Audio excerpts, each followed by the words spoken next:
आज हम दो छोटे छोटे पॉइंट डिस्कस करेंगे इस क्लास में, जो कि है फैक्टोरियल जीरो की वैल्यू 1 होती है, वो कैसे होती है इसको प्रूफ करेंगे। और ए की पावर जीरो मतलब किसी भी चीज़ की पावर जीरो होती है वो 1 कैसे होती है, ये दोनों चीज़ आज हम इस क्लास में देखेंगे। तो आपका बहुत बहुत स्वागत है आपके अपने यूट्यूब चैनल SD सर में।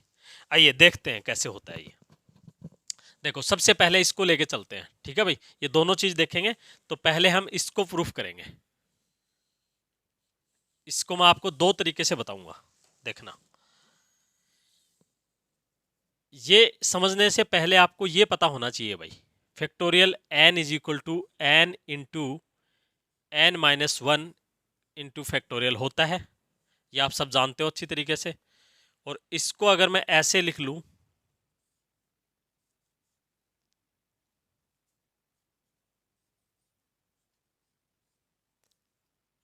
बताओ कोई दिक्कत क्या।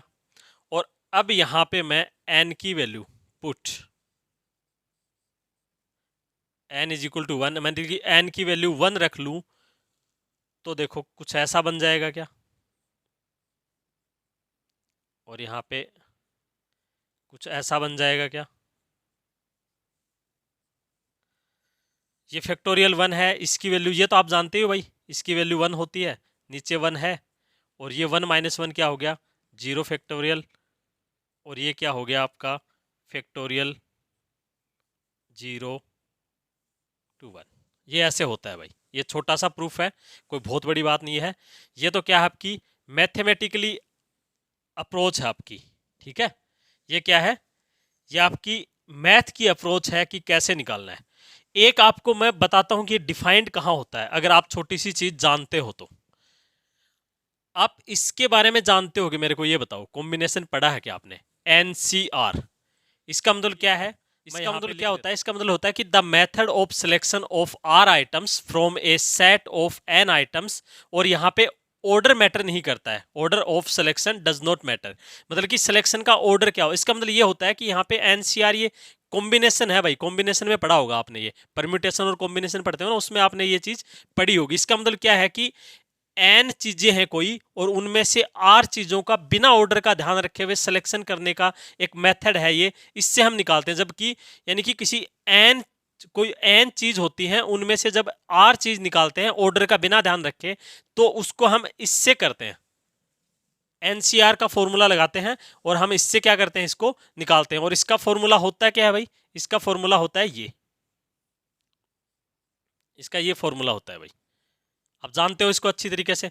अब देखो इस फॉर्मूले से आपको मैं बताना चाहूंगा कि फैक्टोरियल जो जीरो है ना, जो जीरो फैक्टोरियल है उसको 1 होना ही पड़ेगा, ठीक है, इससे बताऊंगा। अब देखो, अब आप मेरे को एक बात बताओ, कोई मान लो आपके पास दो चीज है, मान लो किसी बैग में दो बॉल है, और उन दोनों बॉलों में से कोई बैग में क्या है, दो दो बॉल है, और उसमें से दो ही बॉल निकालनी है। एक बैग में दो ही बॉल है और उनमें से दो ही बॉल निकालने का कितने तरीके हो सकते हैं, यही हो सकते हैं 2C2, क्योंकि दो ही बॉल है और दो ही निकालनी है। तो इन इसकी वैल्यू क्या होती है भाई, इसकी वैल्यू 1 है। इसकी वैल्यू 1 क्यों है, क्योंकि आपको पता है कि एक बैग में दो बॉल है, एक बैग में क्या है, दो बॉल है, और उनको आपको उनमें से दो ही निकालनी है। तो आप कितने तरीके से निकाल सकते हो, उसमें कितने तरीके हैं, उसमें एक ही तो तरीका होगा। दो बॉल है, एक साथ आपने हाथ डाला और एक साथ निकाल ली, तो मतलब कि एक ही बार तो आप निकाल पाओगे। इसका मतलब ये है कि जो 2C2 है, वैसे हम अगर इसको ऐसे करेंगे इस कॉम्बिनेशन के फॉर्मूले से, तो हम ऐसे ही तो करेंगे कि मतलब कि दो बॉल हैं और उनमें से दो ही निकालनी है, तो इसको ऐसे तो लिखेंगे 2C2, ठीक है। और अब इसको मैं फॉर्मूले में अगर मैं चेंज करूंगा तो इसको ऐसे कुछ लिखूंगा मैं, और ये R है आपका, और ये क्या हो जाएगा 2 माइनस 2, ये हुआ, और इज इक्वल टू क्या है 1 है। अब इसको आगे मैं ऐसा लिखूं, ये तो कट ही गया, और यहाँ पे ऐसा कुछ बचेगा क्या, फैक्टोरियल 0 बच गया ये वाला, ठीक है। और ये 1, जब भाई इसको 1 होना पड़ेगा, जब एक ही तरीका है तो एक आएगी, इसकी वैल्यू 1 आएगी, आपको पता है।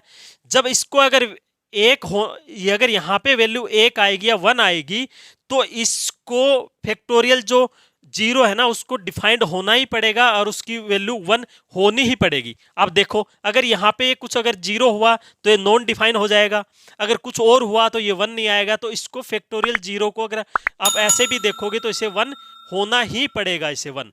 ठीक है ना भाई, देखो ये आपको समझ में आया। तो दूसरा क्या था भाई अपने पास कि ए की वैल्यू 1 कैसे होती है। तो देखो मेरे को ये बताओ आप, ए की पावर n अपॉन ए की पावर m है, इसको क्या मैं ये लिख सकता हूं? सभी जानते हो आप कि ये लिख सकते हो। तो यहां पे मेरे को एक बात बताओ कि अगर मैं पुट कर लूं n is equal to m, बताओ तो क्या इसको मैं ऐसे लिख सकता हूं? n की जगह m, नीचे m है ही, और इसकी जगह m और माइनस m। अब आपको पता है कि जब 6/6 होता है तो इसकी वैल्यू 1 होती है, 9/9 होता है, मतलब कुछ भी जब सेम सेम होता है तो कट जाता है। तो ये देखो ये सेम सेम है, दोनों कट जाएगा, इसकी वैल्यू कितनी आ रही है? 1 आ रही है, और ये यहाँ पे m है m माइनस, तो a की वैल्यू कितनी होगी? 0। तो ये आपका क्या हो गया? प्रूफ हो गया।